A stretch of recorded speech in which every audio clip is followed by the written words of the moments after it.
नमस्कार। स्वागत है आप सभी का आपके पसंदीदा प्लेटफॉर्म द ऑफिसर्स एकेडमी पर। आप सबके बीच में मैं डॉक्टर जितेंद्र पांडे।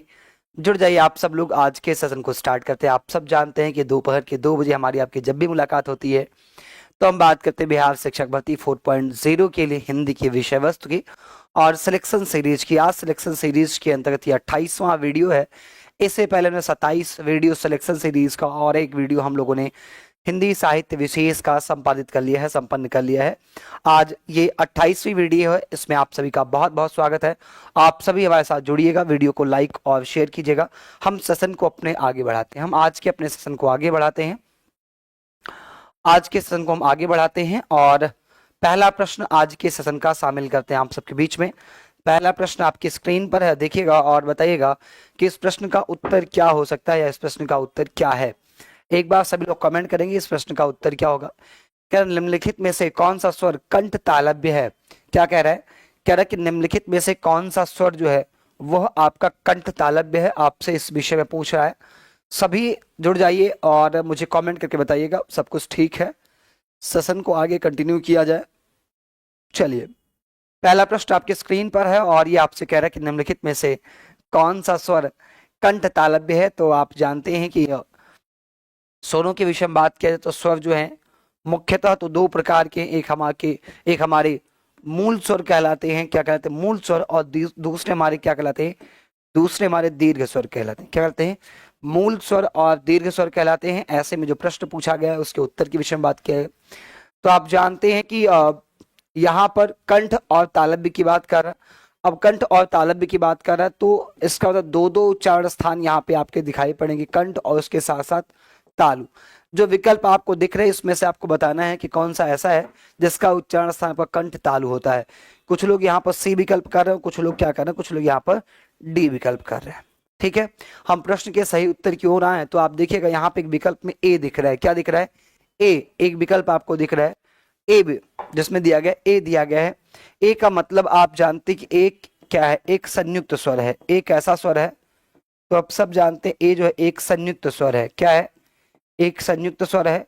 और संयुक्त स्वर कैसे है? संयुक्त दीर्घ स्वर है। ऐसे कह लीजिए कि सर ये एक संयुक्त दीर्घ स्वर है। क्या है? ए जो है ये आपका संयुक्त दीर्घ स्वर। जब यह आपका ए संयुक्त दीर्घ स्वर है, इसका मतलब कि इसमें एक से अधिक स्वर आपके मिले हुए हैं। और कौन कौन सा स्वर मिले हुए हैं? तो आप कहते हैं सर इसमें आ मिला हुआ है और आपका ई मिला हुआ है। क्योंकि आ और ई के मिलने से क्या बनता है? ए बनता है। तो आप जानते हैं कि सर आ का जो उच्चारण स्थान होता है वह आपका कंठ होता है। क्या होता है? आ का उच्चारण स्थान कंठ होता है। क्योंकि आपको पढ़ाया गया कि अकुह विसर्जनीय नाम कंठ। क्या पढ़ाया गया आपको? आपको पढ़ाया गया अकुह विसर्जनीय नाम कंठा पढ़ाया गया है। इस आधार पे आ का उच्चारण स्थान कंठ हुआ। और आपको पढ़ाया गया इचुह यशाणाम तालु पढ़ाया। क्या पढ़ाया गया? आपको पढ़ाया गया इचुह यशाणाम तालु पढ़ाया गया। तो ई का उच्चारण स्थान क्या होता है? तालु होता है। और अगर आ और ई के मिलने से ए बना है तो जाहिर सी बात है कि कंठ और तालु के मिलने से आपका कंठ तालव्य बन जाएगा। ऐसे में पहले प्रश्न का सही उत्तर आपका डी विकल्प हो जाए। क्या? पहले प्रश्न का जो सही उत्तर होगा वह आपका डी विकल्प हो जाए। क्या सभी लोग सहमत है इस बात से? बताइए, एक बार कमेंट करेंगे कि सभी लोग इस बात से सहमत है कि बिल्कुल सर आ और ई के मिलने से ए बना है, इसलिए ए का जो उच्चारण स्थान होगा वो आपका कंठ तालु हो जाए। क्या हो जाएगा? कंठ तालु हो जाए। क्लियर है सभी को? क्लियर है सभी को? वीडियो को लाइक कर लीजिए और हम यहाँ से आगे बढ़ेंगे। यहाँ से हम आगे बढ़ेंगे तो आप सब जानते हैं, कह रहा है कि जब वाक्य के मध्य में कोई शब्द या पद छूट जाता है, कई बार ऐसा होता है कि वाक्य के मध्य में कोई शब्द या पद क्या हो जाता है? छूट जाता है। वही आपसे कह रहा है कि जब वाक्य के मध्य में कई शब्द या पद छूट जाता है तो उसे पूरा करने के लिए उस स्थान पर कौन सा विराम चिन्ह लगाकर उसके ऊपर लिखा जाता है। बताइए जरा कि अगर हम कोई वाक्य या पद लिख रहे हैं और पता चला कि बीच में कोई पद या शब्द छूट गया है तो छूटे हुए स्थान को भरने के लिए हम कोई चिन्ह लगाते हैं और चिन्ह के ऊपर हम उस चीज को लिख देते हैं। तो वो हमारा क्या कहलाएगा? वो हमारा अपूर्ण सूचक कहलाता है, अर्ध विराम कहलाता है, अल्प विराम कहलाता है, या वो हमारा हंस पद कहलाता है। तो आप कहेंगे सर यहाँ पे सही उत्तर भी क्या हो जाएगा? डी विकल्प हो जाएगा। वो हमारा क्या कहलाता है? और वह हमारा हंस पद कहलाता है, जिसको हम लगाने के बाद खाली स्थान में या जो छूटा हुआ जगह है वहां पे हम हंस पद को लगाने के बाद हम उसके ऊपर लिख देते हैं तो पता चलता है कि ये हमने क्या कर रखा था? ये हमने छोड़ रखा था। ठीक है, तो ऐसे में प्रश्न संख्या 2 का सही उत्तर क्या है? 2 नंबर प्रश्न का सही उत्तर आपका डी विकल्प हो जाए। क्या हो जाएगा? प्रश्न संख्या 2 का जो सही उत्तर है वो आपका डी विकल्प हो जाएगा। चलिए अगले प्रश्न की बात करते हैं। हमारा जो अगला प्रश्न है 3 नंबर, कह रहे हैं शुद्ध शब्द चुनना है, इसमें से शुद्ध शब्द चुनना है।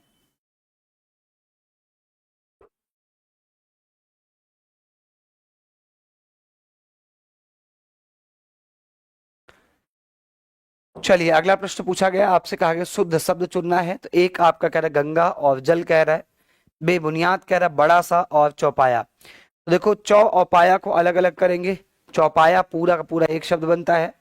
गंगा जल, गंगा का जो जल होगा वो उसके साथ जुड़ेगा।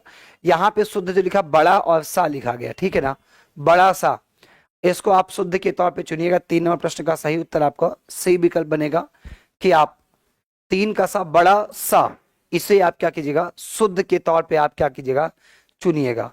ठीक है, 3 नंबर का सही उत्तर आपको सी विकल्प करना, बड़ा सा। बड़ा सा ऐसे आपको शुद्ध के तौर पे बताया जाए क्योंकि इसमें गंगा और जल को देखेंगे तो दो अलग अलग शब्द हैं, पूरा का पूरा आपका, एक गंगा है दूसरा आपका जल है। वे बुनियाद नहीं होता, बेबुनियाद होता है। बे और बुनियाद होता है, दो अलग अलग चीजें होती हैं। ठीक है ना, यहाँ हम सी को सही उत्तर के तौर पे चुनेंगे क्वेश्चन नंबर 3 का। 4 नंबर बात करें समुद्रोर्मी का सही संधिविच्छेद। थोड़ा सा स्वास्थ्य ठीक नहीं है, कोल्ड वगैरह हुआ है 3-4 दिन से, तो इस वजह से थोड़ी सी एनर्जी लेवल आपको कम दिख रहा होगा क्योंकि गला बार बार सूख रहा है और जितना पानी पियेंगे उतना पानी निकलेगा अभी, तो उसका भी ध्यान रखना पड़ रहा है। कह रहा है कि समुद्रोर्मी का सही संधि विच्छेद क्या होगा, बताइए कि इसमें कौन सा संधि विच्छेद करने के बाद कौन सा सही होगा। ए विकल्प होगा, बी होगा, सी होगा या डी होगा, आप लोग बताएं। आप देख पा रहे होंगे कि जब हम इस प्रश्न संख्या 4 की बात करें, समुद्रोर्मी की बात करेंगे, तो समुद्र और उर्मी दो अलग अलग शब्द मिलेंगे। क्या, एक शब्द मिलेगा हमको समुद्र और दूसरा क्या मिलेगा, उसका उर्मी मिलेगा। तो समुद्र और उर्मी इसका क्या हो जाएगा, विच्छेद हो जाएगा। और विच्छेद करने के बाद आप देखेंगे कि इसमें इसमें समुद्र और उर्मी, ठीक है। 4 नंबर प्रश्न का सही उत्तर क्या बनेगा, सी विकल्प बनेगा। प्रश्न संख्या 4 का सही उत्तर क्या बनेगा, सी विकल्प हमारा बन जाएगा। ठीक है, आइए अगले प्रश्न की बात करते हैं। प्रश्न संख्या 5 की ओर चलेंगे। 5 नंबर कर्मधारय समास का उदाहरण बताना है।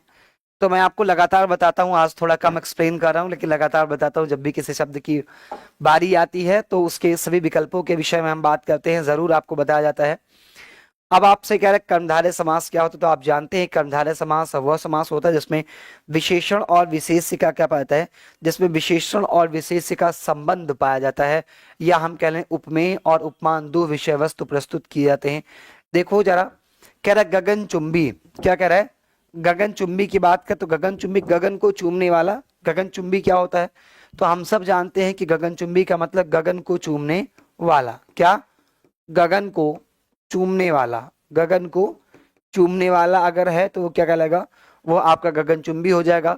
क्योंकि को का प्रयोग किया जा रहा है, को का प्रयोग किया जाए इसलिए आपका क्या, ये आपका तत्पुरुष होगा। क्या होगा, ये आपका तत्पुरुष समास होगा। और कैसा तत्पुरुष होगा, तो आप जानते हैं कर्म तत्पुरुष। क्या, कर्म तत्पुरुष। कह रहे हैं पाठशाला, तो पाठ यानी कि पढ़ने के लिए शाला, पाठशाला मतलब पढ़ने के लिए शाला। यहाँ भी आपका क्या होगा, आप देखेंगे यहाँ भी आपका तत्पुरुष समास बनेगा। क्या बनेगा, तत्पुरुष समास बनेगा। अब कह रहे हैं श्वेत पत्र, तो श्वेत पत्र जो है ना, ये आपका क्या है, ये आपका कर्मधारय समास का उदाहरण है, ध्यान रखिएगा। श्वेत पत्र जो है ये कर्मधारय समास का उदाहरण है। इसका विग्रह करेंगे तो श्वेत है जो पत्र, श्वेत है जो पत्र, इसका विग्रह हो जाएगा। और ये आपका क्या हो जाएगा, यह आपका कर्मधारय समास हो जाएगा। क्या हो जाएगा, यह आपका कर्मधारय समास हो जाएगा।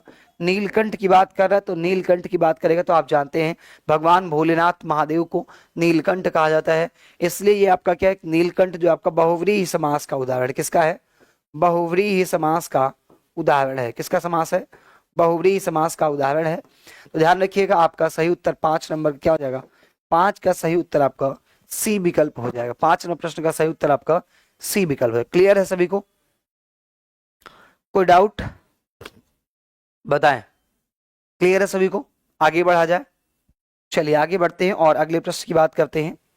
अगला प्रश्न हमारा है वो है प्रश्न संख्या 6। ठीक है, आप लोग उत्तर कीजिए, थोड़ा जल ग्रहण कर लिया जाए।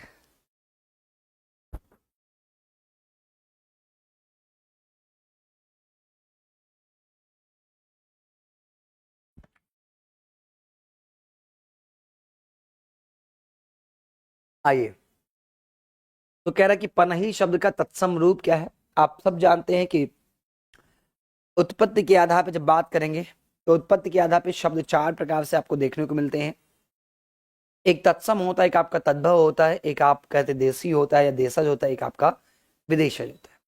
आप ध्यान दिए, तत्सम ऐसे शब्दों को हम कहते हैं जो क्या होता है, जो हमारा होता है संस्कृत के शब्द सीधे सीधे। कैसे? संस्कृत के शब्दों को सीधे सीधे अगर हम प्रयोग कर लेते हैं किसमें, हिंदी में, तो वो तत्सम होते हैं। अगर उनको हम विकसित करके ले जाते हैं, अगर हम उनको विकसित करके ले जाते हैं तो वो हमारे क्या कहलाते हैं, तब तद्भव कहलाते हैं। अब पूछा गया पनही शब्द का तत्सम रूप, तो भैया पनही शब्द का सही तत्सम रूप जो होता है वो आपका उपाना होता है। क्या होता है? उपाना होता है। पनही का सही जो तत्सम होता है वो उपाना होता है। 6 नंबर प्रश्न का सही उत्तर क्या कीजिएगा, डी विकल्प कर लीजिएगा। 6 नंबर प्रश्न का सही उत्तर क्या हो जाएगा, 6 नंबर प्रश्न का सही उत्तर आपका डी विकल्प होगा। ठीक है, आइए अगले प्रश्न पर आते हैं। प्रश्न संख्या 7 की बात करेंगे। अनिवार्य का विपरीतार्थक, विपरीतार्थक का मतलब क्या पूछा गया आपसे, विलोम पूछा गया। क्या पूछा गया है? विपरीतार्थक का मतलब विलोम पूछा गया है। और किसका विलोम पूछा गया है? तो अनिवार्य का विलोम पूछा गया। अनिवार्य का मतलब जिसे करना, जिसको टाल नहीं पा सकते आप या जिसको आप टाल नहीं सकते, वो क्या होता है, अनिवार्य। छोटी कक्षाओं में याद होगा आपको प्रश्न पत्र दिया जाता था और उसमें कहा जाता था कि उसमें आपसे कहा जाता है कि सभी प्रश्न करने अनिवार्य है। क्या कहा जाता था? आपसे कहा जाता था कि सभी प्रश्न करने अनिवार्य है। तो मतलब उसमें ऑप्शन आपके पास नहीं हो तो उसको टाल नहीं सकते थे आप। अब कह रहे अनिवार्य का विपरीतार्थक, तो अनिवार्य का विपरीतार्थक क्या है, ऐच्छिक। क्या है? ऐच्छिक, जो आप अपनी इच्छा के अनुसार कर पाए। जैसे जब भी आपने फॉर्म भरा होगा, मान लो 10th के लिए, 12th स्टैंडर्ड के लिए, ग्रेजुएशन में, तो आपको कुछ सब्जेक्ट ऐसे मिलेंगे जो अनिवार्य प्रश्न पत्र रहेंगे, उन्हें आपको चुनना ही पड़ा होगा। और कुछ ऑप्शनल रहे होंगे। जैसे आप बीपीएससी की तैयारी करते हैं तो कहते हैं बीपीएससी में ऑप्शनल की भी तैयारी हमारे यहाँ कराई जाती है। जब मेंस एग्जाम की बारी आती है, मुख्य परीक्षा की, तो हम कहते हैं कि हमारे यहाँ ऑप्शनल की भी तैयारी कराई जाती है। तो ऑप्शनल का मतलब आपको इच्छा के अनुसार विषय चुनना होता है। तो ऐसे अनिवार्य का विलोम क्या हो जाएगा, अनिवार्य का विलोम ऐच्छिक हो जाएगा। और 7 नंबर प्रश्न का सही उत्तर आप क्या कर लीजिएगा, 7 नंबर प्रश्न का सही उत्तर आप बी विकल्प कर लीजिएगा। ठीक है, आइए अगले प्रश्न की बात करते हैं। 8 नंबर कह रहा है कौन सा शब्द गणेश का पर्यायवाची नहीं है। गणेश का इसमें से कौन सा पर्यायवाची नहीं है, यह आपसे पूछा जा रहा है। तो देखो, एक दिया गया विनायक, दिया गया एकदंत, दिया गया धनद, दिया गया है और लंबोदर दिया गया है। बताइए, आपको बताना है कि इनमें से कौन सा गणेश का पर्यायवाची नहीं है। जो विकल्प आपको दिख रहे हैं उन विकल्पों में से बताइए कि आखिर कौन सा ऐसा है जो गणेश का पर्यायवाची आपका नहीं है। तो गणेश के विषय में बात किया, लंबोदरा, विघ्नेश्वरा, एकदंत, दयावंत, है ना, कई सारे नाम उनको कहा जाता है, सिद्धि विनायक। तो साफ साफ आपको पता चल रहा है कि धनद जो यहाँ पर दिया गया, धनद, वह आपका जो है वो गणेश का पर्यायवाची नहीं है। 8 नंबर प्रश्न का सही उत्तर क्या करना था आपको, 8 नंबर प्रश्न का सही उत्तर आपको सी विकल्प करना था। क्या करना था? प्रश्न संख्या 8 का सही उत्तर आपको सी विकल्प करना था। और सी विकल्प करने के बाद हम लोग आगे बढ़ेंगे, क्योंकि धन जो है वो गणेश की पर्यायवाची नहीं है। तो 8 नंबर प्रश्न का सही उत्तर आपका सी विकल्प हो जाएगा। अगले प्रश्न की बात करें, 9 नंबर, जो आंखों के सामने हो के लिए एक शब्द बताना। वाक्यांश के लिए एक शब्द। वाक्यांश क्या दिया गया कि जो आंखों के सामने हो। जो वाक्यांश क्या दिया गया, वाक्यांश दिया गया जो आंखों के सामने हो, जो आंखों के बिल्कुल सामने घटित हो रहा है, उसके लिए एक शब्द आप क्या प्रयोग करेंगे। ठीक है, एक विकल्प कह रहे हैं कि सामाजिक होगा और प्रत्यक्ष होगा। बेटा, साहित्य की प्रैक्टिस कराई जाती है शनिवार को, एक दिन विशेष हमने शनिवार का साहित्य के लिए रखा है। तो साहित्य वाले जो प्रश्न उनकी प्रैक्टिस हम लोग शनिवार को करते हैं। ठीक है, तो जो समाज से जुड़ा हो, समाज से संबंधित हो, वह आपका सामाजिक कहलाएगा। वो क्या कहलाएगा, वो आपका सामाजिक कहलाएगा। जो समाज से जुड़ा होगा, समाज में होगा, वो आपका क्या कहलाएगा, वो आपका सामाजिक कहलाएगा। आंखों के सामने घटित होने वाले को प्रत्यक्ष कहते हैं। ऐसे में 9 नंबर प्रश्न का सही उत्तर आपका बी विकल्प हो जाएगा। सी जो दिया गया, सुलभ, जो आसानी से प्राप्त हो, जो आसानी से मिल जाए, वो आपका सुलभ होता है। ठीक है, तो 9 नंबर प्रश्न का सही उत्तर क्या करेंगे हम सब लोग, 9 नंबर प्रश्न का सही उत्तर बी विकल्प करेंगे। क्या करेंगे, बी विकल्प करेंगे। आइए 10 नंबर प्रश्न की बात करें उससे पहले आपको बता दें कि मौके हर बार नहीं मिलते हैं, ये आप सब जानते हैं, कोई नई बात नहीं है। ये आपको बार बार याद दिलाया जा रहा है कि बच्चे मौके हर बार नहीं मिलते हैं और संभवतः बिहार में शिक्षक भर्ती परीक्षा आयोजित होने वाली टीआरई 4.0 अंतिम, संभवतः ये अंतिम परीक्षा होगी। इसके बाद सीट आएगी भी तो कितनी आएगी, वो गिनी चुनी सीटें हो सकती हैं। तो मौके बार बार नहीं मिलते, आपको मौका मिल रहा है बिहार में शिक्षक बनने का 4.0 के अंतर्गत। और अगर आप अपनी तैयारी को जांचना चाहते हैं, आंकना चाहते हैं, तो ऑफलाइन टेस्ट सीरीज के साथ जुड़िए। 9 तारीख से हमारी ऑफलाइन टेस्ट सीरीज शुरू हो चुकी है और 9 तारीख को जो था वो फ्री फॉर ऑल था, लेकिन इसके साथ साथ आप देखेंगे कि 2 शिफ्ट में हमारे यहाँ ऑफलाइन एग्जाम चल रहा है, टेस्ट चल रहा है। एक सुबह 9 से 11 और दूसरा शाम को 5 से 7। हर एक लेवल के लिए, चाहे पीआरटी की बात कर ले, 6 to 8 की बात कर ले, हर एक लेवल के लिए टेस्ट आयोजित किया जा रहा है। ठीक है, तो आप सब लोग उसमें पार्टिसिपेट कर सकते हैं। अधिक जानकारी के लिए आप इन नंबर्स पे संपर्क कर सकते हैं। अगले प्रश्न की बात करेंगे। निम्नलिखित शब्दों में एक का अर्थ पतवार भी है, वो आपको बताना है कि कौन सा है जिसका अर्थ पतवार भी होता है। ठीक है, प्रश्न संख्या 10 कह रहा है कि निम्नलिखित शब्दों में से एक का अर्थ पतवार भी होता है, तो वह शब्द आपको बताना है जिसका अर्थ क्या होता है, पतवार होता है। एक कह रहे कि कान होता है, कान का मतलब पतवार होता है। एक कह रहे कर्ण होता है, एक श्रुति होता है, एक श्रवणेन्द्रिय कहा जाता है। तो बताइए कि किसका अर्थ जो है आपका पतवार भी होता है। प्रश्न संख्या 10 का उत्तर बताइएगा। आपको वह शब्द बताना है जिसका अर्थ आपका पतवार भी होता है। तो ध्यान रखिएगा बच्चे, जो कर्ण दिया गया वैसे तो ये सभी जो है ना, ये सभी आपके कान की पर्यायवाची हैं। क्या है, वैसे ये सभी आपके कान की पर्यायवाची हैं, लेकिन इसमें जो कर्ण दिया गया है, क्या दिया गया है, जो आपका कर्ण दिया गया है, ये क्या है, इसका मतलब पतवार भी होता है। अब आप कहेंगे सर पतवार क्या होता है, तो पतवार वो होता है जो नाव को सहारा देने का काम करता है, और या फिर हम कह लें जिसके सहारे नाव चलाई जाती है, वो आपका पतवार कहलाता है। तो कर्ण का अर्थ क्या निकलता है, कर्ण का अर्थ पतवार भी निकलता है। बाकी सब जो दिए गए उनका अर्थ कान होता है। ऐसे में प्रश्न संख्या हमारा जो 10 नंबर है, इसका सही उत्तर बी विकल्प हो जाएगा। क्लियर है, चलिए अगले प्रश्न की बात करेंगे। 11 इनमें से हाथी का समानार्थी शब्द कौन सा नहीं है। हाथी के विषय में आप सभी परिचित, बताइए कि इनमें से कौन सा हाथी का समानार्थी शब्द आपका नहीं है। किसका, हाथी का समानार्थी कौन सा नहीं है, ये आपसे पूछा जा रहा है। एक आपसे कह रहा है कि हस्त है, दंती है और हस्ती है, करी है। तो वह शब्द बताना है जो आपका हाथी का पर्यायवाची नहीं है। जिन्होंने वीडियो को लाइक नहीं किया अभी तक, वीडियो को लाइक कर लीजिए। जिन्होंने अभी तक वीडियो को लाइक नहीं किया, क्या कर लीजिए, वीडियो को लाइक कर लीजिए। आगे बढ़ेंगे, आपसे पूछा गया इसमें से हाथी का समानार्थी शब्द कौन सा नहीं है। तो काफी सारे लोग उत्तर कर रहे हैं और मैं देख पा रहा हूँ सभी लोग डी विकल्प किए जा रहे हैं, डी विकल्प किए जा रहे हैं। तो मैं आपको बता दूं कि इस प्रश्न का सही उत्तर डी नहीं है, बल्कि सही उत्तर क्या है इस प्रश्न का, ए विकल्प है। क्योंकि हस्त का मतलब क्या होता है, हस्त का मतलब हाथ होता है। क्या होता है, हस्त का मतलब हाथ होता है। आपने देखा हो सरस्वती पूजा वाले दिन पंडित जी आए थे और बार बार कहते हैं हस्तों प्रक्षालिति, है ना, हाथ धुल लीजिए। पंडित जी बार बार कहते हैं, या घर पे पूजा होता होगा तो ध्यान सुनिए, पंडित जी हर एक मंत्र की बात कहते हैं हाथ धुल लीजिए। तो हस्तों प्रक्षालित कहते हैं ना, इसका मतलब हाथ धुल लीजिए। तो हस्त का मतलब हाथ ही नहीं होता, बल्कि हस्त का मतलब क्या होता है, हस्त का मतलब हाथ होता है। ऐसे में 11 नंबर प्रश्न का सही उत्तर आपका क्या हो जाएगा, 11 नंबर प्रश्न का सही उत्तर आपका ए विकल्प हो जाएगा।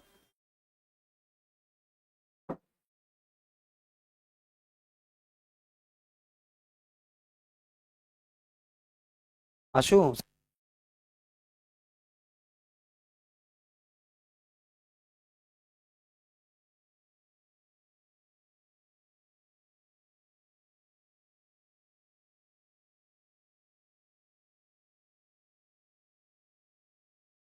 बने रहिएगा आप सभी हमारे साथ।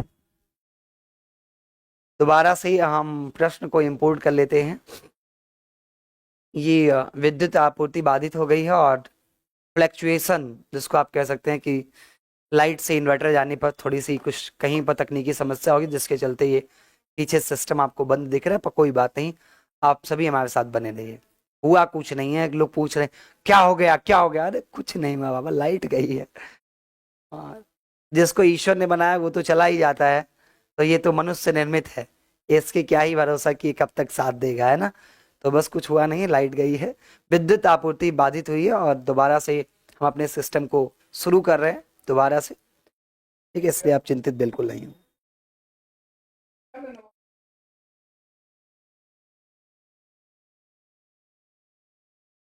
चलिए, सब कुछ ठीक हो गया है, वापस हम लोग कर लेते हैं। बने रहिएगा, आप सभी बने रहिएगा। तब तक वीडियो शेयर वेयर कर लीजिए, है ना, तब तक वीडियो को शेयर वेयर कर लीजिए, वीडियो को शेयर वेयर कर लीजिए। अच्छा, अगर मैंने कहा वीडियो को शेयर वेयर कर लीजिए, तो इसमें से बताओ जरा सार्थक और असार्थक शब्द, अर्थात असार्थक शब्द बताओ कौन सा है। मैंने कहा वीडियो को शेयर वेयर कर लीजिए। मैंने क्या कहा, मैंने कहा वीडियो को शेयर वेयर कर लीजिए। तो बताओ जरा, शेयर तो ठीक है, लेकिन वेयर क्या होता है, जरा बताओ। वेयर, तो हम इसकी बात कर रहे थे कि इसमें से हाथी का समानार्थी क्या है ना। हम आपसे ये पूछे हाथी का समानार्थी कौन सा, हाथी का समानार्थी जो है कौन सा नहीं। हाँ, देखो हमने कहा शेयर वेयर कहा ना, तो शेयर तो सार्थक है, लेकिन वेयर क्या है, वेयर आपका निरर्थक शब्द है। चाय वाय, एक दिन पढ़ाए थे क्लास में ना, कि चाय वाय, चप्पल वप्पल, जूता उता, है ना। तो जो पीछे लगता है वो क्या होता है, आपका जो है निरर्थक शब्द होता है, और शुरू वाले को हम क्या कहते हैं, सार्थक कहते हैं। चलिए, अब कहा गया कि इनमें से हाथी का समानार्थी शब्द कौन सा नहीं है। तो मैंने आपको बताया कि बच्चे याद रखें, 11 नंबर जो प्रश्न है इसका सही उत्तर क्या होगा। 11 नंबर प्रश्न का सही उत्तर आपका ए विकल्प हो जाएगा। 11 का सही उत्तर क्या होगा, 11 का सही उत्तर आपका ए विकल्प हो जाएगा। क्या हो जाएगा, ए हो जाएगा। जिसमें आप ध्यान रखिएगा कि यह आपका जो हस्त जो है, यह हाथी का समानार्थी नहीं है। आइए अगले प्रश्न की बात करते हैं। अगला प्रश्न है 12 नंबर का प्रश्न है, द्रोण का अर्थ क्या होता है। द्रोण, है ना, कहते हैं गुरु द्रोणाचार्य।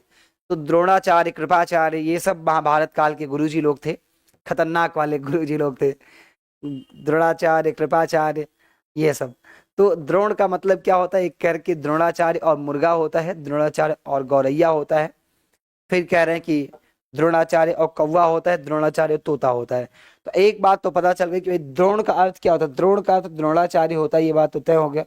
लेकिन उसी द्रोण का दूसरा अर्थ क्या था, मुर्गा होता है, गौरैया होता है, कौवा होता है या तोता होता है, बताएं। 12 नंबर प्रश्न का उत्तर बताइए कि द्रोण का दूसरा अर्थ क्या होता है। तो बच्चे ध्यान रखिएगा, द्रोण का जो दूसरा अर्थ होता है ना, द्रोण का जो दूसरा अर्थ होता है, उसे हम क्या कहते हैं, उसे कौवा कहते हैं। क्या कहते हैं, कौवा, क्या, कौवा, ठीक है। तो 12 नंबर प्रश्न जो है इसका सही उत्तर क्या है, 12 नंबर प्रश्न का सही उत्तर आपका सी विकल्प, द्रोणाचार्य और कौवा, ये द्रोण के ही दोनों अर्थ होते हैं। ठीक है, आइए 13 नंबर प्रश्न की बात करेंगे। अचल शब्द का समभिन्नार्थक बताना है। क्या बताना है, अचल, अचल का समभिन्नार्थक आपको बताना है। क्या होगा, पर्वत और स्थिर होगा, जन्म से होगा, स्थान होगा, धुरी होगा, ये आपको बताना है। प्रश्न संख्या 13 का उत्तर करना कि अचल का समभिन्नार्थक क्या होगा।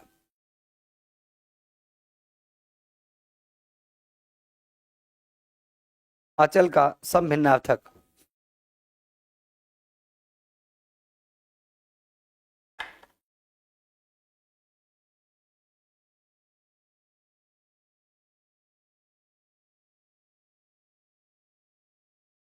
क्या बताना है आपको, आपको बताना अचल का समभिन्नार्थक बताना है। ठीक है, तो देखो, अचल का मतलब जो चले ना, अचल क्या है।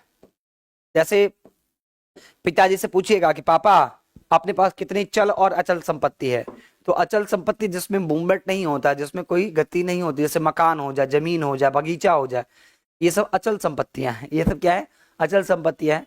तो अचल का मतलब चले ना। देखो पर्वत भी अचल है, और पर्वत क्या है, अचल है, और अचल को ही हम क्या कहते हैं, स्थिर कहते हैं। ठीक है ना, पर्वत की पर्यायवाची अचल होता है। 13 नंबर प्रश्न का सही उत्तर क्या हो जाएगा, ए विकल्प हो जाएगा। क्या, 13 का सही उत्तर आपका ए विकल्प हो जाएगा। 14 नंबर द्रौपदी का चीर, इसका क्या अर्थ है।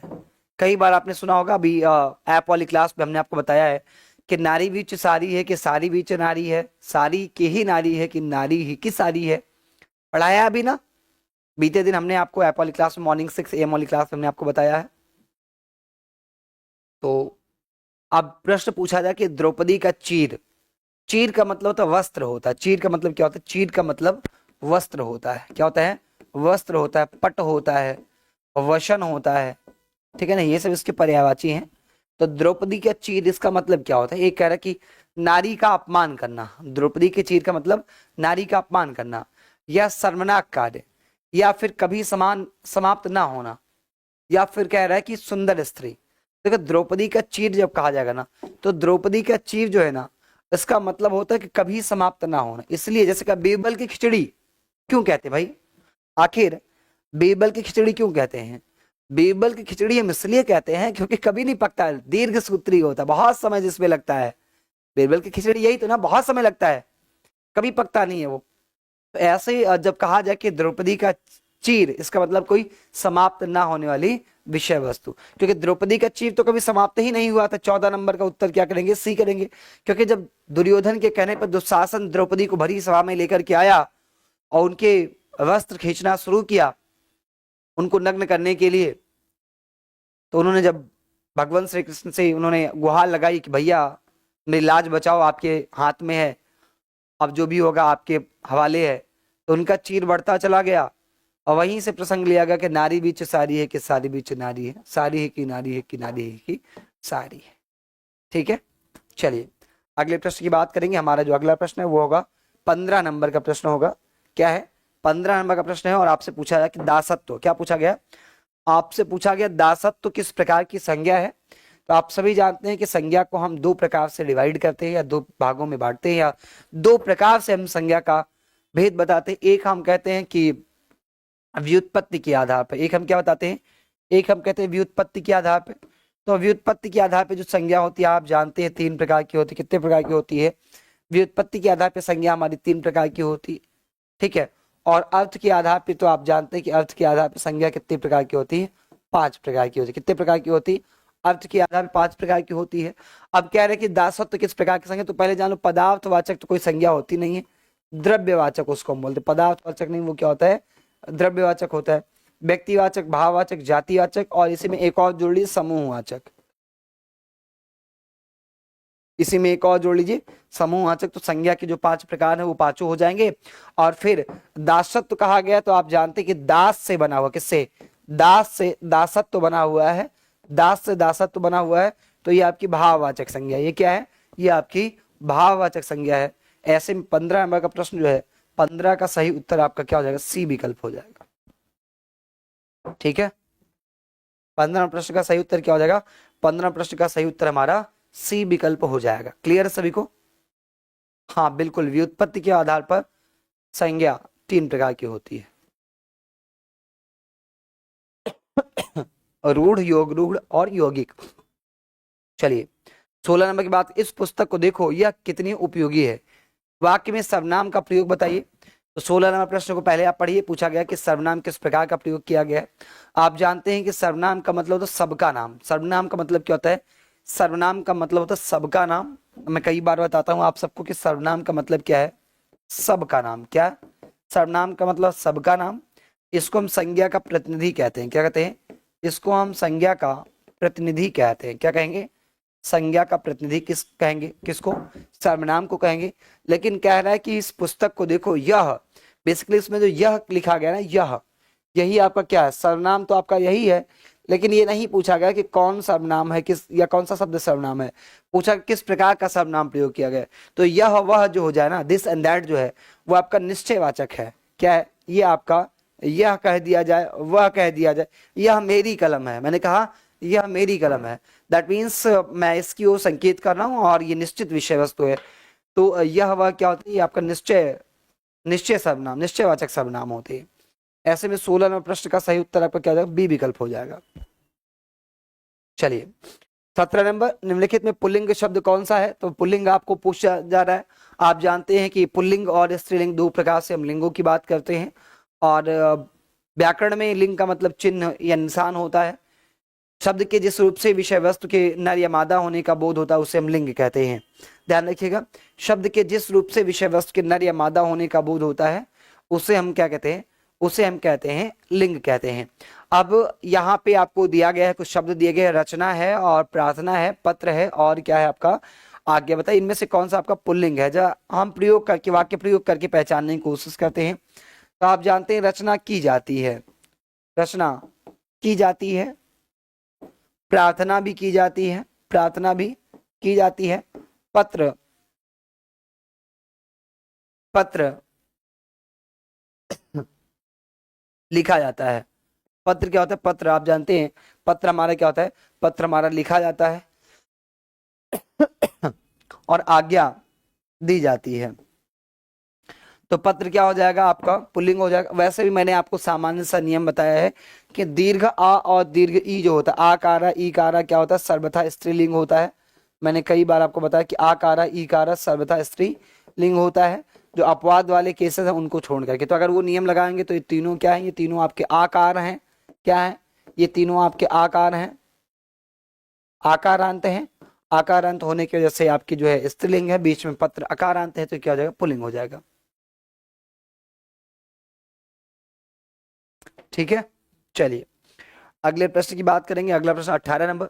सदा एक वचन में प्रयुक्त होने वाले शब्दों को चुनिए। आपको वो शब्द चुनना है जो हमेशा एक वचन में ही प्रयोग होते हैं। किसमें होते हैं? एक वचन में, हमेशा एक वचन में जो प्रयोग होते हैं वह आपको बताना है कि सदा एक वचन में प्रयोग होने वाला शब्द कौन सा है।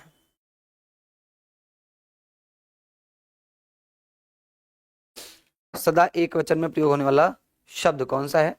एक कह रहा होश और लोग, हस्ताक्षर और जनता, वर्षा और जनता, प्राण और बाल। तो यहाँ भी आप बताइएगा सब वर्षा और जनता क्या है? सदा एक वचन वाले हैं। ये क्या है? आपके सदा एक वचन वाले, यानी कि हमेशा किसमें प्रयोग किए जाते हैं? एक वचन में प्रयोग किए जाते हैं। ठीक है, क्लियर है? बताइए, कोई समस्या है किसी को?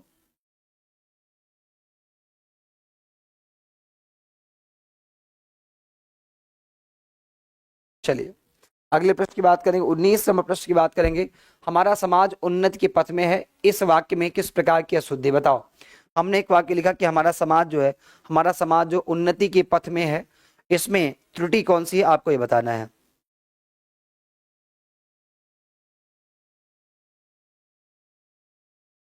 हमारा समाज जो है, हमारा समाज जो है ये उन्नति के पथ में है, इसमें किस प्रकार की त्रुटि है? एक आपसे कह रहा है कि संज्ञा है, एक कह रहा लिंग है, एक कह रहा कारक है, एक कह रहा वचन है।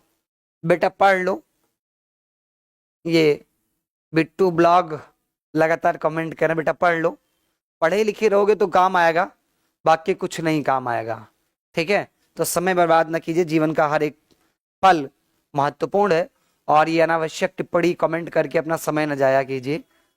पढ़ने में ध्यान लगाइए, एक आध दो नंबर की तैयारी हो जाएगी। और जब एक आध दो नंबर की आपकी तैयारी हो जाएगी तो फिर परीक्षा में आपके काम आ जाएगा, अन्यथा ये कमेंट काम आने वाला नहीं है। तो देखो इसमें त्रुटि कैसी है? तो इसमें त्रुटि क्या है? इसमें त्रुटि कारक की है। कह रहा है कि हमारा समाज उन्नति के पथ में है। पथ में नहीं होता, पथ पर होता है। हमारा समाज उन्नति के पथ पर है। ठीक है, तो यहाँ पथ पर होना चाहिए था और सही विकल्प यहाँ पर सी होगा।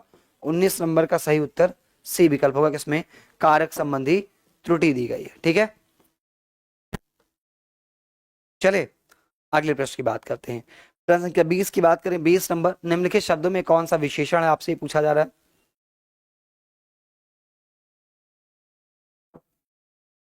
इसमें से कौन सा शब्द आपका, इसमें से कौन सा शब्द आपका जो है अब वो विशेषण है? आपसे पूछा जा रहा है। क्रोधी है, कंटक है, चुनौती है, राही है।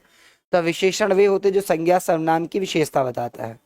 विशेषण वे होते हैं जो संज्ञा या सर्वनाम के विषय में बताते हैं। तो आप जानते हैं कि संज्ञा या सर्वनाम के विषय में चाहे उनके गुण को बताया गया, उनके दोष को बताएगा, वही आपका क्या कहलाएगा? वही आपका विशेषण कहलाएगा। तो ऐसे में इस प्रश्न का जो सही उत्तर बन जाएगा वो आपका क्या हो जाएगा? आपका विकल्प संख्या ए हो जाए, क्रोधी होना। है ना, क्रोधी होना क्या है? एक प्रकार का विशेषण है। क्रोधी शब्द जो दिया गया वो क्या है? विशेषण के तौर पे प्रयोग किया गया। ठीक है, 20 नंबर प्रश्न का सही उत्तर आपका क्या हो जाएगा? 20 नंबर प्रश्न का सही उत्तर आपका ए विकल्प हो जाएगा। आइए अगले प्रश्न की बात करते हैं। अगला प्रश्न है 21 नंबर। चिड़िया आकाश में उड़ रही, वाक्य में उड़ रही क्रिया कैसी क्रिया है? बताइए जरा कि चिड़िया आकाश में उड़ रही है। बताइए कि चिड़िया आकाश में उड़ रही, यह कैसी क्रिया है? आपको ये बताना है।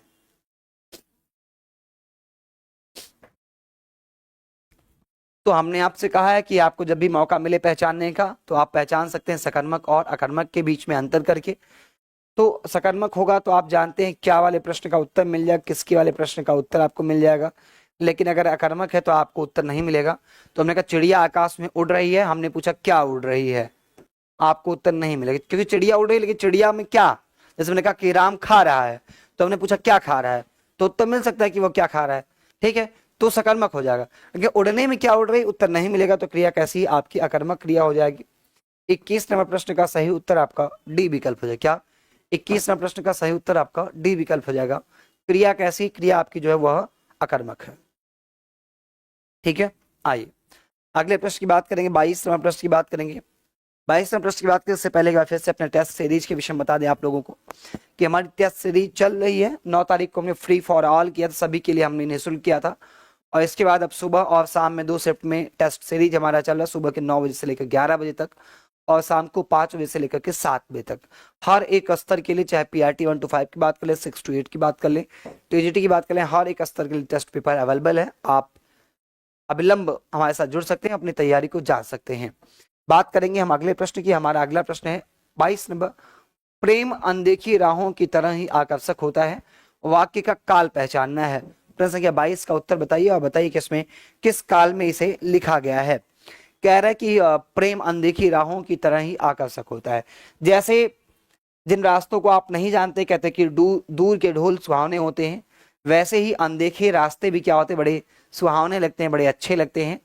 और ठीक वैसे ही जैसे आपको अनजान रास्ते अच्छे लगते हैं, वैसे ही जब तक आपने प्रेम नहीं किया, प्रेम आपको बहुत ही आकर्षक लगता है। जब प्रेम आपको हो जाता है किसी विषय वस्तु से, तब आपको पता चलता है कि अरे यार ये तो दूर के ढोल सुहावने वाली बात हो गई, कि बात कुछ और थी निकल कुछ और आया, है ना। ये कह रहा है, मैं नहीं कह रहा हूं, मैंने कुछ नहीं कहा, ये कह रहा है, वाक्य कह रहा है ना। नहीं आप सोचो कि मैंने कुछ कहा ना, मैंने कुछ नहीं कहा, ये वाक्य कह रहा है। तो प्रेम अनदेखी राहों की तरह ही आकर्षक होता है। सही उत्तर आपका सामान्य वर्तमान काल में जाएगा। किसमें जाएगा, सामान्य वर्तमान काल में जाएगा, और आपका सही उत्तर आपका ए विकल्प हो जाएगा, ठीक है। चलिए अगले प्रश्न की बात करते हैं, प्रश्न संख्या 23 की बात करेंगे। आहा, आप आ गए, कह रहा आहा आप आ गए, आहा मजा आ गया, आहा मजा आ गया, ओह अभी से कितनी गर्मी है। तो ओह आहा ये सब जो शब्द प्रयोग किए जा रहे हैं, ये किस श्रेणी में आएंगे, आपको 23 नंबर प्रश्न का उत्तर बताना। क्या ये संज्ञा कहलाएंगे, क्या ये सर्वनाम कहलाएंगे, या फिर ये आपके अव्यय कहलाएंगे, या विशेषण कहलाएंगे। तो हम सभी जानते हैं कि इस प्रकार के जब शब्दों का प्रयोग किया जाता है, आहा ओह, तो ये सब क्या है, ये आपके अव्यय की श्रेणी में आएंगे। किसमें आएंगे, अव्यय की श्रेणी में आएंगे। अब आप सोचेंगे सर अव्यय क्या होता है, तो बिल्कुल आप जान लीजिए अव्यय क्या होता है। अव्यय वो होता है जिसके ऊपर लिंग वचन कारक काल आदि का कोई प्रभाव नहीं पड़ता है। मेरी भाषा में आप कहेंगे तो मैंने कहा कि पत्थर,